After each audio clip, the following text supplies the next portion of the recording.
Welcome back to our show, Briggs on Books. You know, we've been coming to you since 2008, introducing you to authors, mostly from a region of California. But that crazy disease, COVID, wiped us off the air. We had to learn how to do things all over again. But we've done it with Zoom now, which has allowed us to expand into an international talk show. People from the most exotic places you would never believe, including our next guest, Carol Ritter Aspenson, all the way from where, Carol?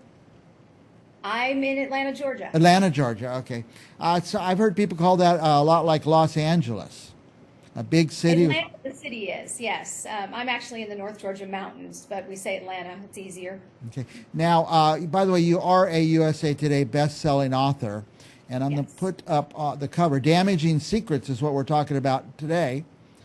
And this isn't your first book or second book? How many books? No, this is, honestly, I'm not sure, but I think it's about my 48th out of 60. My husband could tell you, I lose count, but I think it's about 48. And tell us about the genre of the book.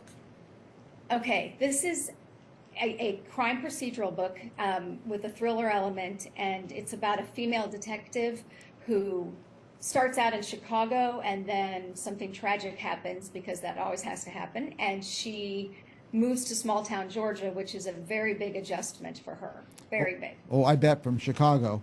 Now, is there a specific town? Is it a real town? It's a fictional town based off of a real town. Okay. In that book, things happen in the political arena, and I wanted to make it fictional because I know those politicians. You know the people, yeah. I mean, just sometimes will people who are from Georgia recognize a lot of the landscape? Oh, definitely. I actually get emails all the time where they say that's in Milton, because that's the actual town. They or, can you guess, know, I live off of Birmingham Highway. So it's really interesting to get those emails. Yeah. I just love books with the flavor of the South. You know, out here in California, we don't have much experience with that except for the books we read and the movies we watch. So I love to read stories based on that. And what can you tell us about this story without a spoiler? Well, I can tell you that the South has a good old boy network, and my character, Rachel Ryder, learns that when she moves here, and she doesn't like it. She also doesn't like being called ma'am, which everybody calls her. It's a very Southern thing. That's an adjustment for her. Yeah. But she's trying to get her foot in the door at this department. Her goal was to come in to work in a small town that was easier than Chicago. Mm. And then she realized she didn't want that. She didn't want it to be easier because she was bored. So she's given silly things. They're given the concession stand at the lacrosse field is broken into, and some things that just a patrol officer could do. And it frustrates her until they come upon a dead body in a hotel. She knows it's one thing, but everybody else says it's something different, and they don't want to listen to her. So she has to fight to prove that she knows what's going on, because it's like I said, it's a good old boy network, and she's a woman, and it's not a women's rights movement kind of thing. It's just she's hard and tough and knows what she knows, and gets upset when people don't let her do her thing. But she's right. Now, if you're coming up on 60 books, are they all separate and independent, or do some of the characters overflow from book to book?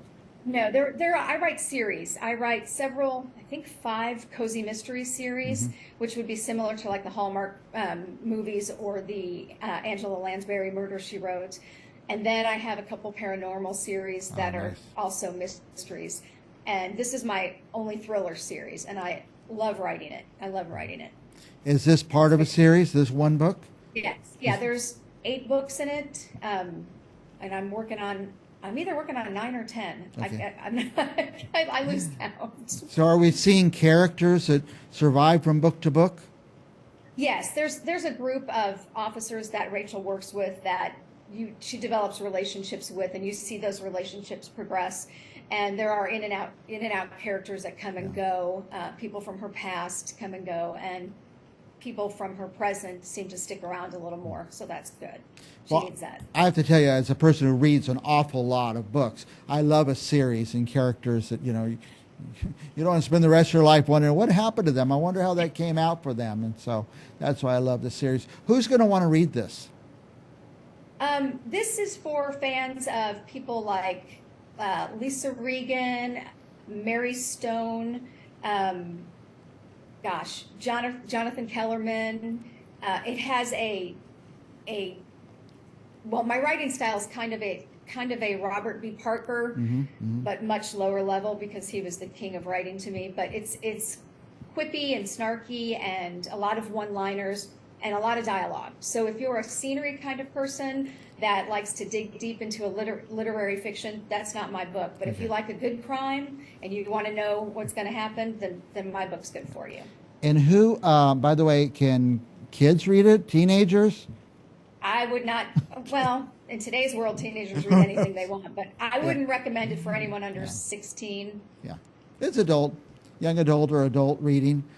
Yes. Old people like me or little old ladies like my wife and things like that. So we would love this. So, Carolyn, where I would guess people can find your books at Amazon. Yes. It's on Amazon. It's at, I think, Walmart.com. Target's got it online. Paperbacks are all over the place. Yeah. And it's on audio, on Audible and iTunes. Okay. I must admit I do more audio books these days than I do, what do you call them, analog books? Printed books. It's just older you get, it's so much harder to see the small print, so I really appreciate the audio book. I agree. And Damaging Secrets. Let's see if you get a spike in your sales from being on a little talk show in Fresno, California. Carol. Sure I will, and I appreciate you having me on here. Anything else you want our viewers to know before we go? One thing for any author I would say is if you like to read, go to Amazon and follow those authors because you'll get updates on their books, and it's great for us. It helps with our exposure. Oh, it does. Go to Amazon and you can like or click to follow the author. I didn't know that. I do that on Goodreads, so that's my nerd social media. So thank you, Carolyn. You honor us. USA Today best-selling author, and the book, by the way, again, I'm going to put it up one more time, Damaging Secrets. And we will be back with more Briggs on Books right after this. Thank you.